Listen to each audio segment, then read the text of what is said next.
So right now we are at Mindet in Aarhus at the southern harbor, right beside Dock 1. My project is a nuclear power complex that's sort of told through a speculative satirical narrative that's comprised in 7 distinct scenes. So what I try to do is to sort of elaborate on the way we sort of perceive energy today in Denmark by establishing a complex that deals with these different perspectives, such as the way we produce energy and the way we sort of consume in the city.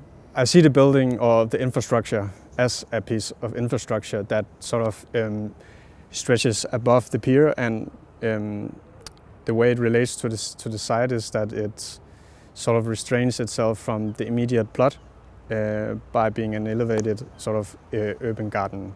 And the building or the infrastructure consists of a reactor building in one of the ends, and during the sort of linear progression of the building, it's comprised of 3 cooling towers.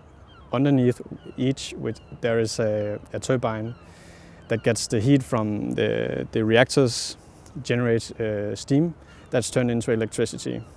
So one of the major aspects of the project is that the turbines has to be cooled.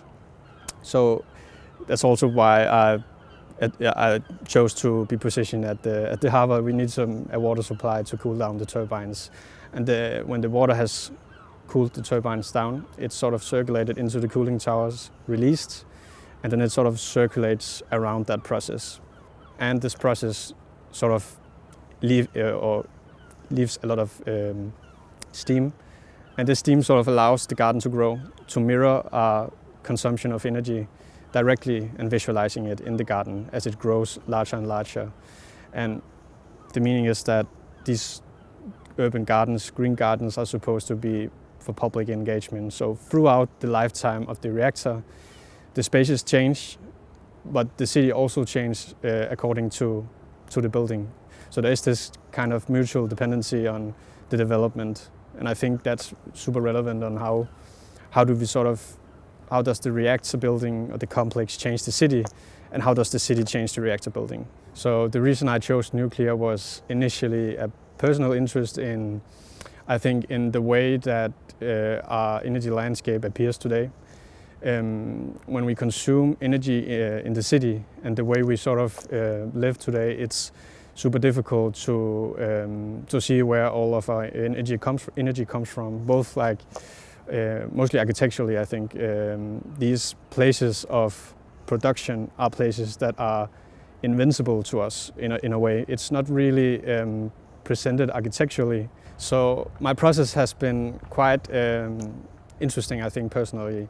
It's like an intersection of history, technology, and architecture, of course, and trying to figure out how nuclear energy sort of reflects these different aspects. So I found that it's super relevant in terms of how it appears in both culturally and politically. It's very evident today that there's something that we need to sort of relate to, and I think we have a responsibility in our profession as architects to take the research seriously in a way, right, and sort of figure out how we could imagine the future to look like with with global warming, and how should we implement like these advanced technologies in the future. And I think it starts by visualizing how such a future could look like.